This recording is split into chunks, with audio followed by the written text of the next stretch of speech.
This is the story of the inner workings of one of the nation's most notorious prisons, and the men that live and work behind its walls. Well, I got a murder, first-degree murder. I kind of hunted him down, found him one night, and that was all that took place. There was no more after that. He was gone, and I got caught. I made that final choice. I went in that place, and I shot that man. It was my responsibility once I put that gun in my hand. It's plots and subplots, and that's what makes prison great. You know, it don't get any better than this. You know what? I couldn't stand to work in a factory. There's not enough excitement in a factory. Taking a shower? Yeah, that's what you're doing. Hey, you're getting all your dirty water on my chair downstairs. What's up with that? Hey, you think that's funny? I don't want to have to walk in your stuff. You understand me? You're disrespecting everyone by doing that, all right? Don't do it. Over a 30-day period, the inmates and guards' lives will become dangerously intertwined as the prison faces one of the largest riots in over 20 years.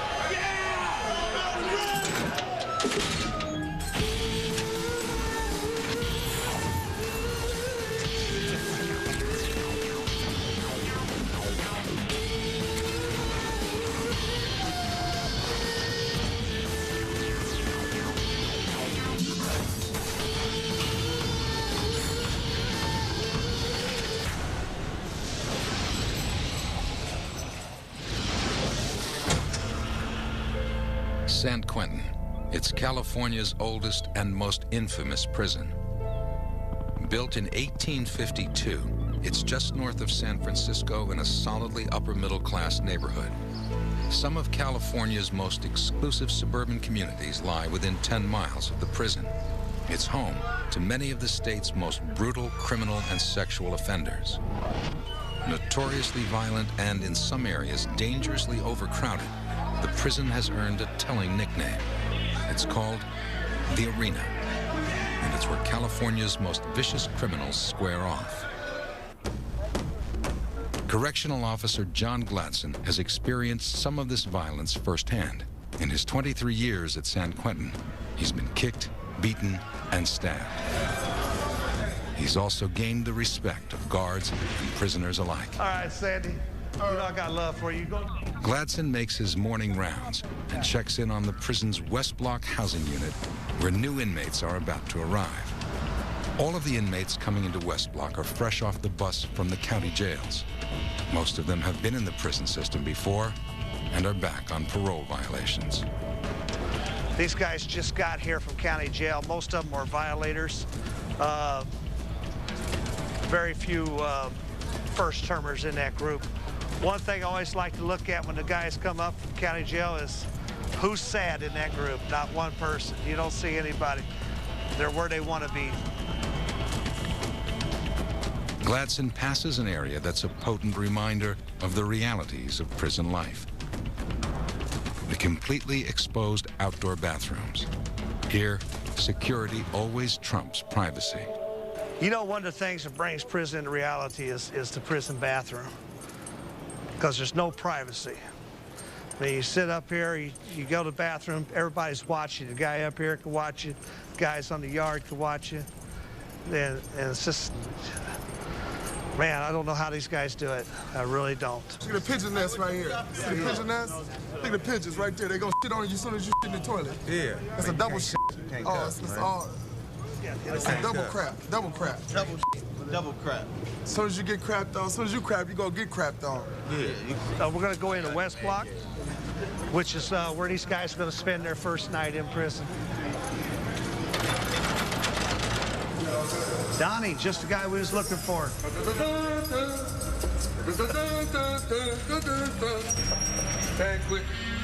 Officer Danny Atkins heads up the reception center. He's here to handle the basic needs of new inmates, and that can be a tall order. Fresh from the streets. These are men who need help. They're physically wore out, they're drug-ridden, they're hungry, and we have to fix them. We have to repair them. They come in here, the first thing they ask is to get their teeth pulled, many of them. They're on, the different drugs. They lose their teeth. It's a great thing here. It's amazing. This is the revolving door. It's Excuse me, folks. West Block Atkins. West Block inmates receive their first meal here in the mess hall. There's always an increased potential for danger at chow time. That's because it's one of the few times a day when large numbers of inmates are out of their cells simultaneously. Okay, this is the breakfast tray that the fellas are getting right now. It's got grits, 2 hard-boiled eggs, potatoes, 2 slices of bread, 2 bananas, and a milk. Punctuated by menacing gestures or humorous outbursts, meals are rarely uneventful. I want to tell all the kids out there, you don't want to be like me. You don't want to come to jail. Because if you do, your life is going to be like an egg. The police going to eventually crack you. As West Block inmates leave the mess halls and return to their cells, the potential for violence is at its peak. This is our worst moment right now. Right now, this is the moment when a whole tier will erupt. This is a bad time. We have our gunner up above us just in case for these moments. The goal is simply to get inmates back into their cells without incident.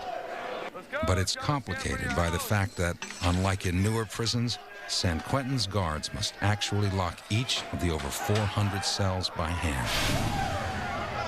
There's also the problem of stragglers. Since most West Block inmates spend over 20 hours a day in their cells, they're in no hurry to get back to them. Many find creative ways to steal an extra moment of freedom. Junior, go on down, brother. Don't make me demonstrate the box. Let's go. Who are you working for? Who are you working for? You are not working for nobody, right? Put your hands on the wall. Where do you live? 524. What are you doing down here? Sweeping. You're out of bounds. You understand that? Yes, sir. You're in 524? Yes, sir. Take it upstairs now. That's another example where they try to stay out. But what they do, everyone throws all the trash out so we could have runners on the tier. So then once they have a runner, then they could run their messages, their tobacco, and their soups. As Atkins locks each prisoner in, he quickly notes the condition of the inmates and their cells. We're checking inmates. We're checking bodies. We're checking faces for any bruises, if there was any fights. We're also just checking the conditions of the cells. The living conditions is nasty. The living conditions is nasty. Whoa! Whoa, Junior! Wrong thing. I feel so much safer now. I don't know. Did they like you? You're a lucky guy.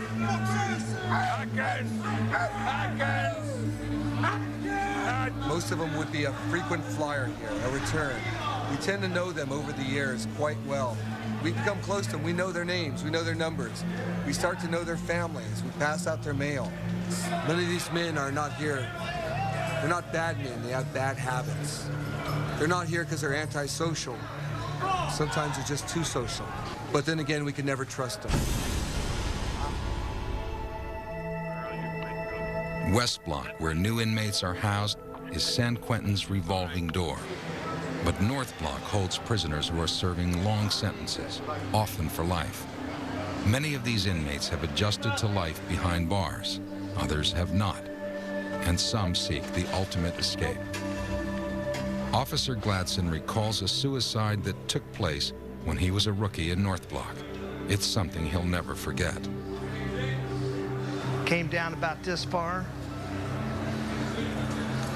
climbed over the bars, and dived head first, straight down, hit the cement. Yeah, there wasn't nothing left of that head when he was done. It was nasty. Most of the suicides are hangers. They hang themselves right off the bars. Tie the rope around the bar right in here and put it around, and then they just lean down. I mean, they're serious about it. For some inmates, life in North Block can be structured and peaceful, worlds away from the chaos of West Block. And North Blockers who maintain good behavior and clean records enjoy special privileges. They can spend much of the day outside of their cells, which they're allowed to customize. David Marshall is serving a life sentence for first-degree murder.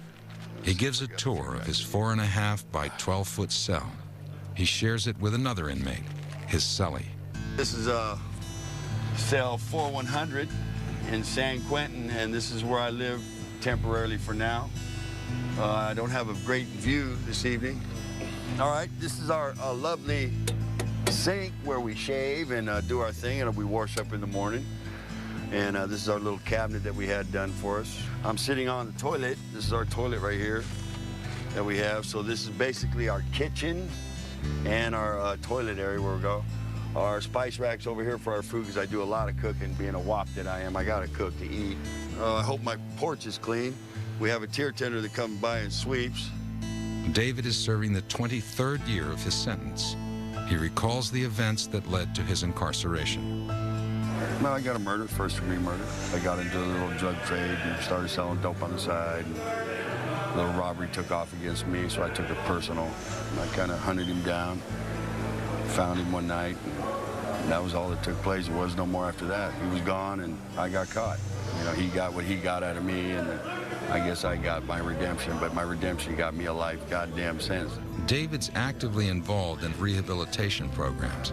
He hopes this will weigh in his favor when the parole board decides his fate later this month. I hope you fellas have enjoyed my La Casa, as they would say in Spanish.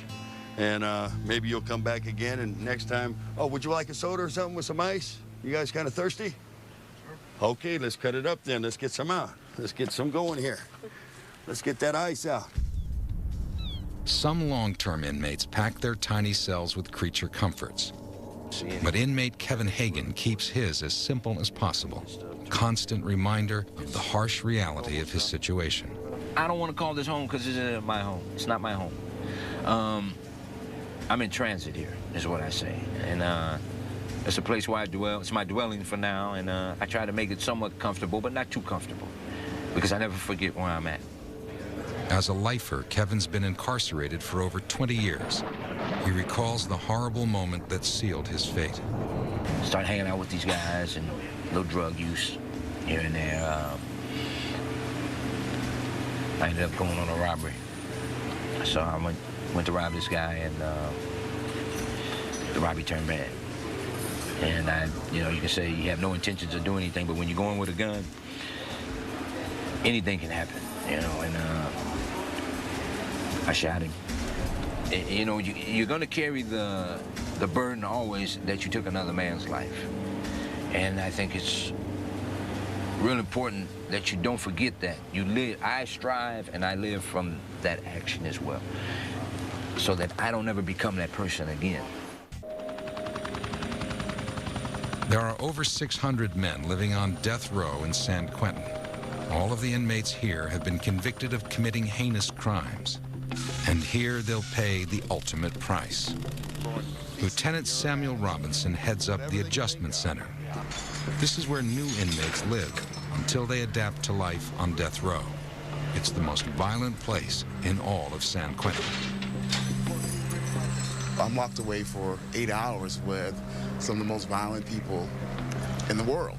I say you come in with your game face on.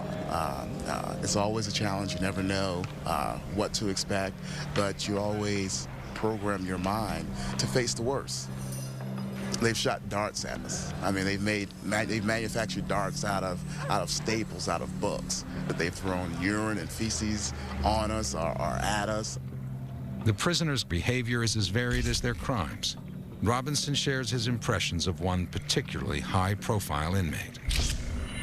My interaction with Scott Peterson, when I looked at him, I referenced Wally Cleaver.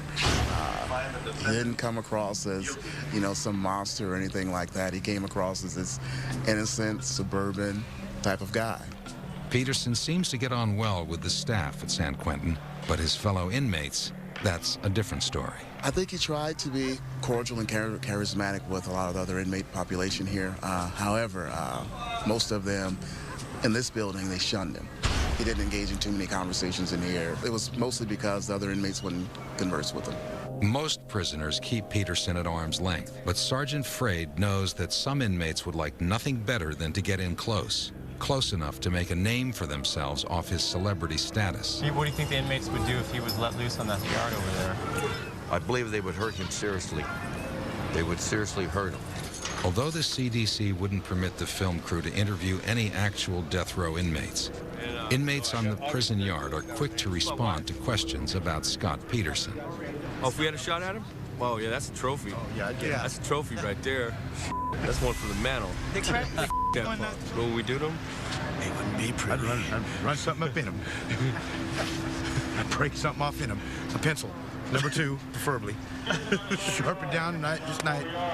And when you get it in there, you break it off. Brutality comes with the territory at San Quentin. Gangs are responsible for most of the violence that takes place. 2 highly organized Hispanic gangs wield power here. The Sureños from Southern California and the Norteños from the north. The Norteños, or Northerners, are the largest and most organized gang in San Quentin. When they're involved in violent activity, the entire prison takes note. In West Block, Officer Atkins discovers that 2 Norteños have been fistfighting. The staff realizes that what seems like a simple brawl could actually have larger implications. We had to fight. A couple of Northerns were in a cell. I guess they came down to cheer. We had to take our sergeant had to take a baton to the inmates who were fighting. Northerners have been what we call cleaning house. That's what occurs. They find out someone has the wrong kind of crime or to hold on someone. They take care of it themselves.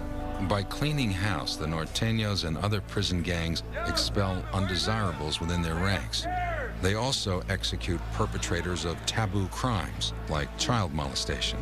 The recent fight could be house cleaning or a signal to other gang members.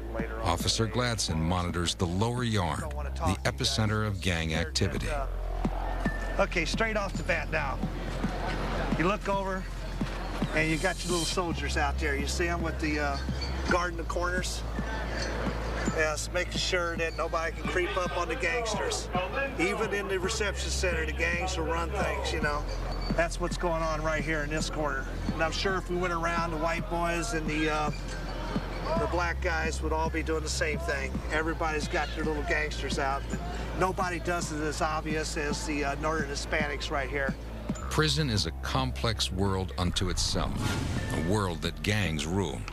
Inmates segregate into various gangs upon entering prison, and the gangs determine their individual status within the group. At the very top of the hierarchy are the gang leaders. They're called shot callers. Basically, the way the system works is people come in by counties, and you go by your counties, and they have one shot caller that rules the county that you're in. And basically, if any goes down, all the shot callers get together to have a shot caller meeting, and then it gets determined what goes down, whether we're gonna fight, or somebody gets stuck, or whatever. You know what I mean? What's going on. This could be a dangerous place. It's just that it's how you carry yourself. You know what I mean? And there's a lot of stupid going on. You know, people come in and you run their mouth. And gets handled. You know what I mean? How does it get handled? It just gets handled by the hierarchy, the shot callers. There's ones that throw down the law. When shot callers call for violence, gang members make weapons out of whatever materials are at hand. Stabbing instruments or shanks come in all different shapes and sizes. With necessity spurring them on and plenty of time to craft their creations, prisoners become ingenious weapon makers. This is a newspaper that's been rolled up and been manufactured into a spear. Has a long shaft on it, and on the end here for a tip, it appears that they've used some plastic to heat up and sharpen and roll to a point. One of the reasons that they don't serve steak inside the institutions anymore is because of the bones, which can be manufactured into weapons. And this is one here where it's been sharpened to a point, and they actually use it as a stabbing weapon. San Quentin staff confiscates hundreds of shanks every year. Most fights never come to the guards' attention. but it's not uncommon to find inmates with stab wounds. Some wear the scars as a badge of honor. That's the one right there. Right there, right? Y'all got stab wounds? Yeah, I got one right here. Here's mine right here. Here's mine right here. What kind of weapons? Pencils. Break them off. Pencils, my ass. Here's a knife. Was this all in prison? Prison. Yes. Prison. What was it over? Kill Whitey. Kill White. Kill the white man. You know, I tried to kill it. Can't tell you that. Can't tell you that. First. Can't tell you that. No. We can't do that. We can't do that. What do you mean? Because I didn't get caught. They didn't catch me. That's the theory. I sewed myself up. Not everyone enters prison intending to commit violent acts, but for some inmates, it's the only way to protect themselves from shot callers. You know, a lot of times the guy who's doing the stabbing doesn't want to do this, but he's forced into doing these things. You know, like the gangs put it to the guy. They'll say, you know what, since you're real good friends with Joey, we want you to stab Joey. And if you don't stab Joey, then we'll stab you. So guess what? Joey's going to get stabbed.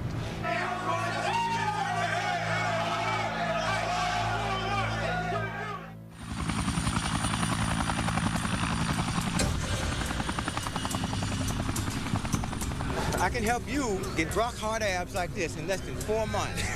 All you have to do is try out my routine, but it takes... Present yourself, young man. Present yourself.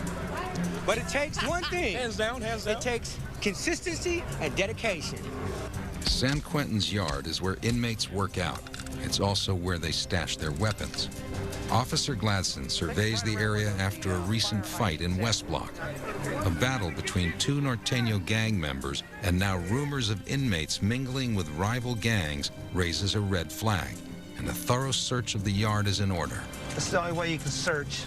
And I don't search the whole thing. I just search areas, look for something that stands out, and then, yeah, like a landmark. And then you figure you can search from that area. You also have to know who owns what part of the yard. Now, I know the Hispanics own that upper part up there and that bench right through there. They're one of the groups involved. This here, the Samoans take this as their part of the yard. This is Chinese. The white guys that are over there, we'll search that area real close. I'd like to look at that fence line out there. This in front of this building that they just put up. That would be an excellent place to look. What happens at night is these guys sit down and lean against the fence, use the fence as a backrest on our night yard while they watch the baseball game, stuff like that. Well, while a guy's sitting there, he's digging a hole behind him and putting his weapon down in the hole. And so it just looks like he's sitting up there against the fence, because the gangsters aren't going to have a piece that's too far away. They want it close. At any given time, I'd say there's 10 or 15 pieces down this lower yard. It's just that we find them. These guys find pieces down here every week.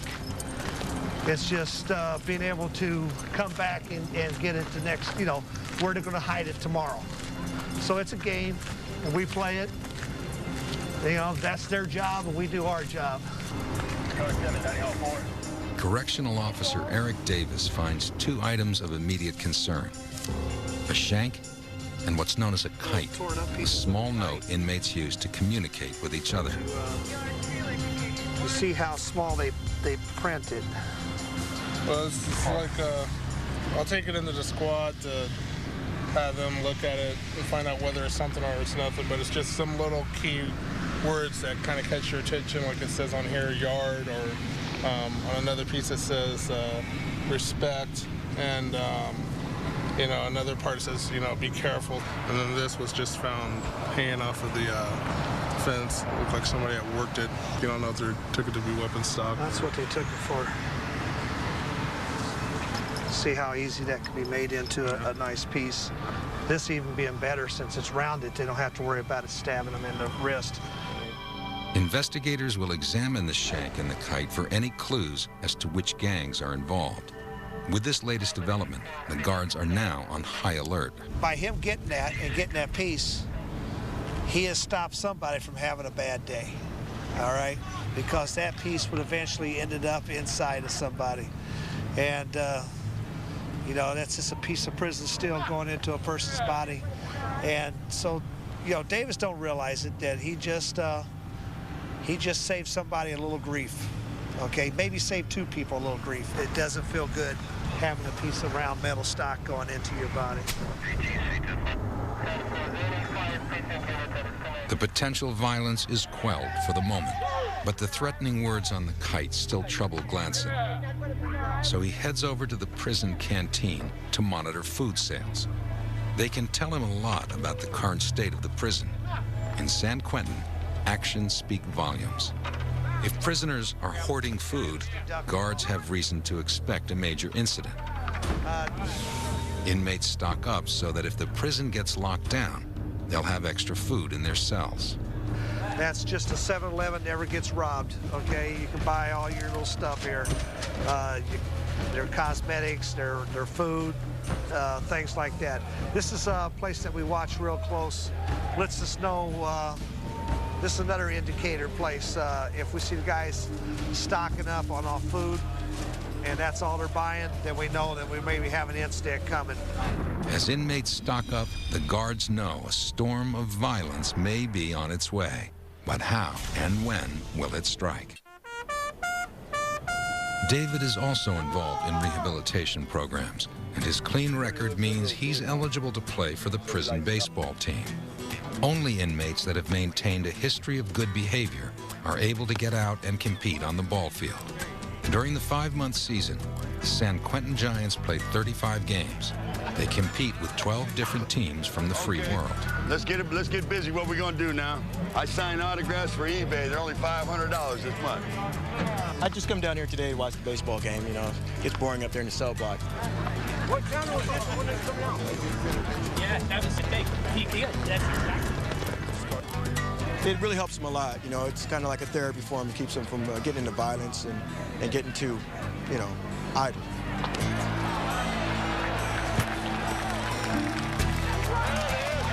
Oh, that's good! That's good! Come on, go hard! Yes! Yeah! Got David Marshall out there that's 51 years old, and you can watch these guys play, and at one time, they were pretty decent, you know, to above average ball players. And now they're just old ball players.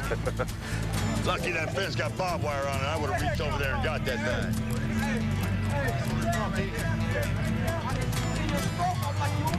Oh, there it is! Ooh, nice play. Nice play. That was a hot one. Ooh, nice play. Okay, Giants on 3. Real loud now, huh? 1, 2, 3, Giants! Nice job, Hans. Very nice. See you next year, huh? Thank you. Hey, still saw the shot.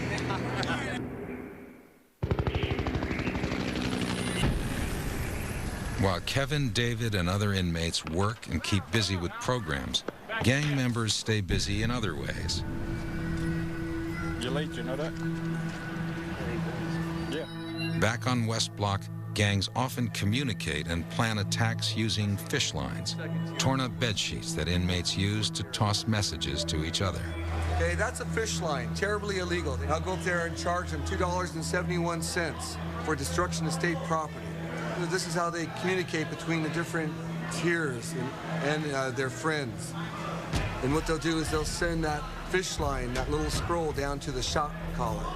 And that shot caller will make note of this. They'll put it down in the books of who's going where and who's come into prison. And then that gets somehow out to the streets magically. What's up, gentlemen? Got a fish line in here? Huh? I asked you a question. Is there a fish line in here? Yes, Let me see sir. your IDs. Got a fish line in here? Yes, sir. Let me have it. Where's your ID? Where's your ID?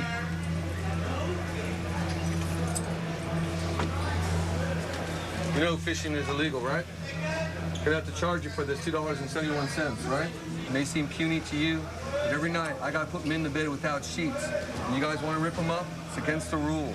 And on this fish line, which may seem insignificant, but they could go ahead and put a shank on there. They could go ahead and put their drugs on there. They could pass that note that someone's going to get hit. This is what we have to fight. It's the small things that we have to be aware of here. Since the altercation between the Norteño gang members, illegal activities have been on the rise. San Quentin's Investigative Services Unit, or ISU, is brought in to get to the bottom of things, to prevent what they fear will be a major eruption of violence. This highly trained squad specializes in prison crimes. They searched David Marshall's cell after a confidential informant reports that David and his cellmate are allegedly selling items from their cell. If found guilty, David could lose all chance of ever being released from prison. I guess they searched my house or something. Didn't find nothing in it because I don't need dope or nothing like that, but we tore it up. So, I got to go ahead and straighten it up. Now I got to go probably urinate in the bottle for them. Probably due to my celly, I don't know. I have no idea. I'm kind of upset, but, get over it. David's cellmate, Bruce Cooper, is a member of the Hells Angels. And David believes that's the reason the squad has targeted their cell.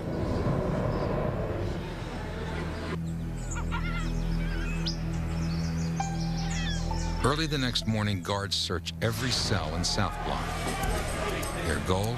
To find weapons, anything that could be used in a battle between rival gangs. To discourage any violent outbreaks, guards remove all but the bare essentials from the cells. Everything from extra bars of soap to pornography. It does little to dispel the uneasiness that's spreading through the prison.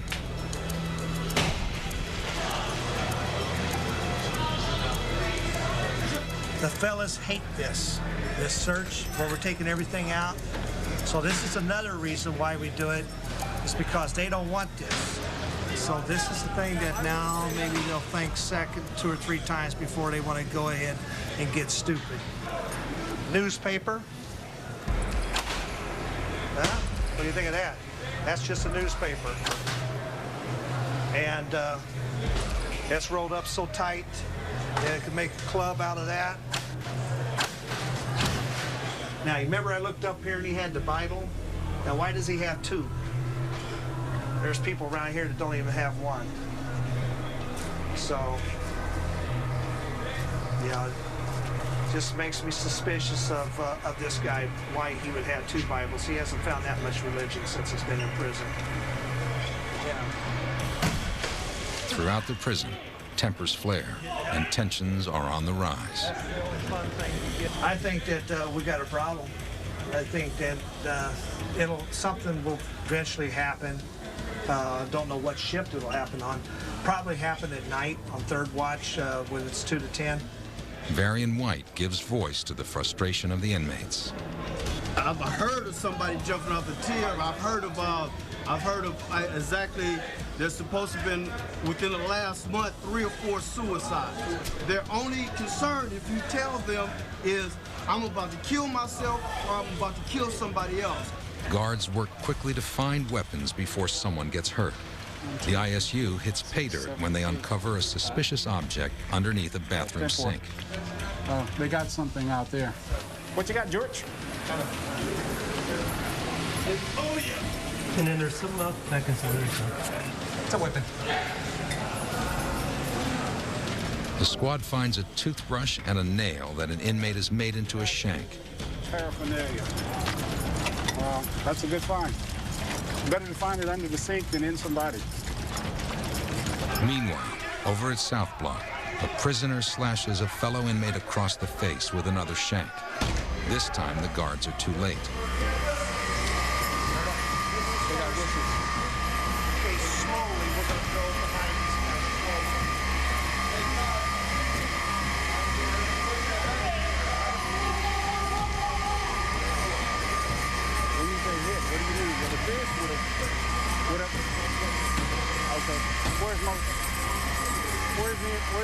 Officers quickly search potential suspects for any cuts or scratches on their body.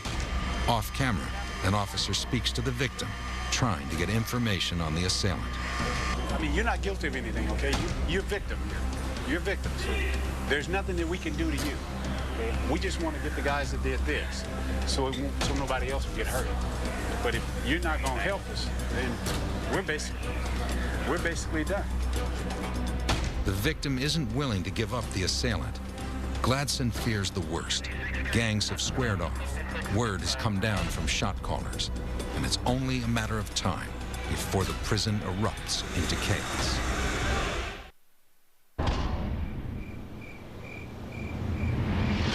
During third watch later that night, Gladson's fears come true.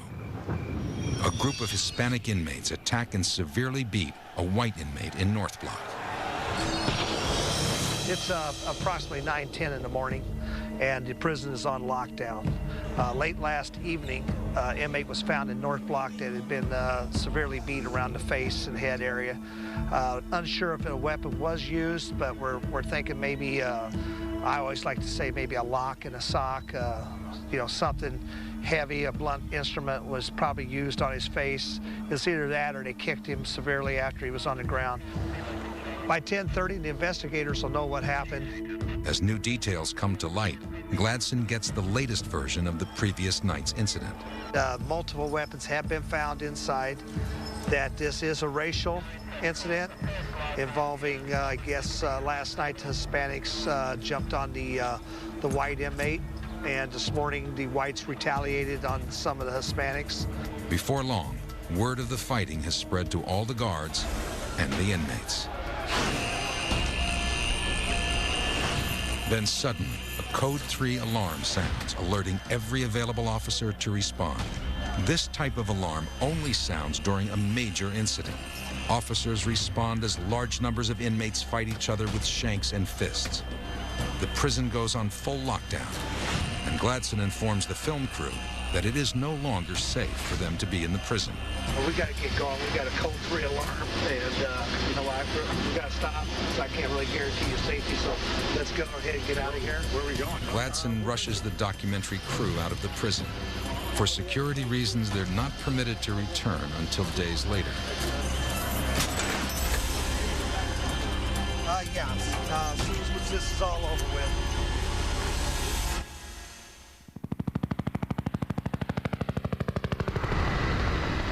Parts of San Quentin are on lockdown as we speak tonight after a big riot erupts involving at least 70 prisoners. This all appears that the brawl was racially motivated.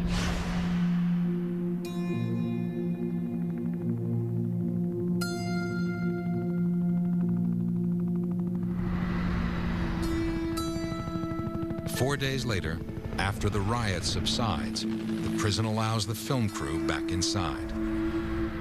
Well, it's about 11 o'clock in the morning, and a few days ago we had a major riot down here in the, this is the H unit. This house is the level 2 inmate. They're actually not supposed to be as violent, but it turned out that they got extremely violent. When everybody just got finally all back inside the dorms and were laying down, and they caught a guy and they sliced him underneath his, started at his ear over here, and followed his jawline around. Now, I believe they were trying to cut his throat, but he probably ducked his head because they followed his jawline all the way around and stopped over around here. Then there was another guy inside the dorm, and he got hit in the head with a blunt object right about this area. It busted his skull up pretty good. These guys knew what they were doing. They had the showers running. And the reason that they had the showers running, so when the pepper spray started coming, they were jumping over the barrier and just jumping into the showers and getting the pepper spray washed off of them as fast as possible. Oh, they don't want to be on. Okay. Most inmates will not speak about the riot. However, a Hispanic inmate asks to be interviewed. But before the interview begins, he's called away by a shot caller. All right. Sorry. All right, thank you. Okay, what's happening is homeboy's getting reprimanded for coming up and approaching you guys without permission. He's in a little gangster clique, and now that he's over there getting reprimanded, he'll probably have to stand over there all day and make sure nobody approaches them as part of his punishment. You know, so he's a kid. He's a little kid. Just like what your mother used to do to you when you were young. make you stand in the corner, they're going to make him stand over there in the corner. What a joke. For several white inmates, the reaction is more hostile. So why did the a Mexican guy beat up a white guy? I mean, what are the reasons these things happen? There's about 1,000 reasons. You're getting into day-to-day politics, homie, and you're out of bounds. That's all I'm going to tell you. Yeah. Okay? Day-to-day politics, man, you're out of bounds. Don't ask me. I ain't going to tell you. You know? Why? Because I just told you. You're out of bounds. What does that See, mean? now you're out of bounds by asking me again. I told you I'm not going to answer you, and you come right back and you ask me again. It's because now you see, if you was an inmate, you know what? That would be disrespect. Right. And okay? that starts it right there. You know, but I know you don't know no better. Right. So I'm going to explain it to you one more time.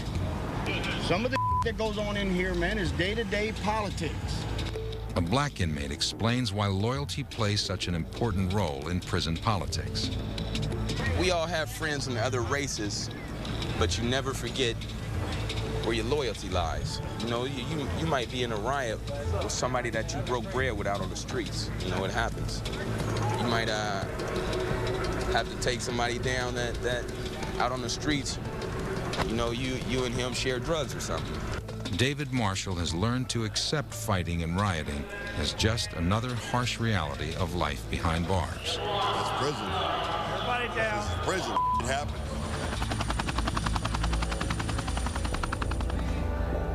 After guards search their cells and their urine samples come up clean, David and his cellmates are both cleared of all charges. Yeah, somebody dropped a note, a kite, as they would say. Somebody was telling, saying that we had tobacco and jewelry. There is no, you can't have tobacco anymore as of July 1st. They said we were selling tobacco and buying jewelry. So that it turned out to be false. Now with a clean record, David will face the parole board in only 2 days. Kevin must wait several months before the state determines his future. My whole thing with prison is this here. You can lock my body up. You can't lock my mind up. You can't lock my heart up. You can't lock my spirit up. I'm not going to give you that. I would refuse to give you that. I'm going to keep these good qualities, my compassionate qualities about myself, so that I am able to help the next guy. Despite the hazards and the monotony of serving a life sentence, Kevin still manages to keep a positive attitude. Well, in general, I look forward to another day.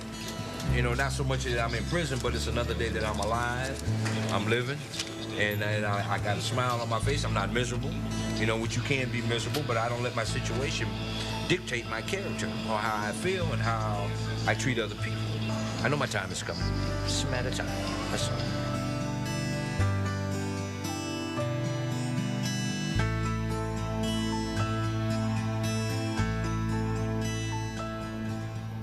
David Marshall is nervous about the upcoming parole hearing. They just denied 3 guys this week, 20-something years in. Another guy had 17.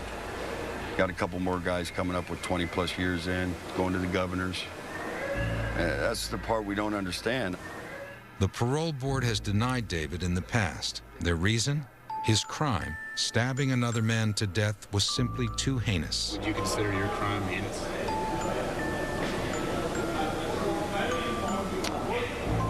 Well, I killed a man, so that's not, in itself, is not a moral act. So, I stabbed him.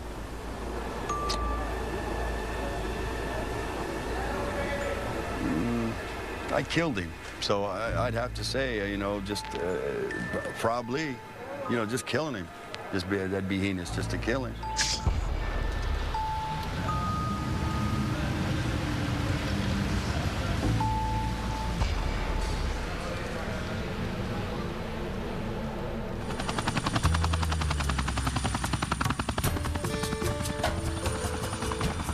In the days following the riot, a kind of calm settles over San Quentin.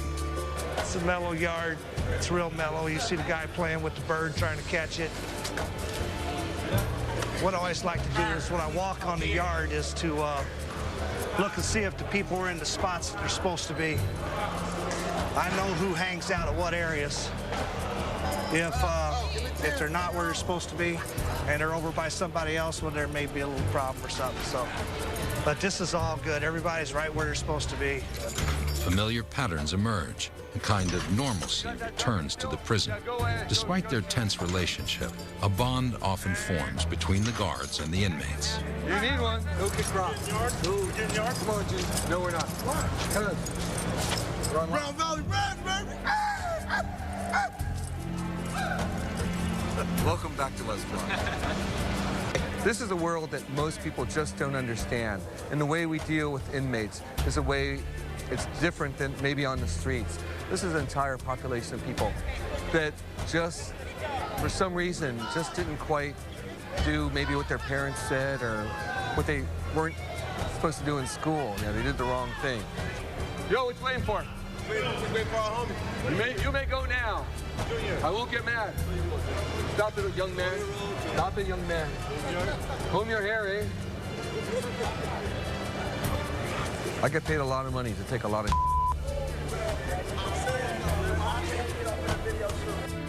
On the last day of filming, Officer Gladson shares what an important part of his life San Quentin has become. Yeah, it's plots and subplots, and that's what makes prison great. You know, it don't get any better than this.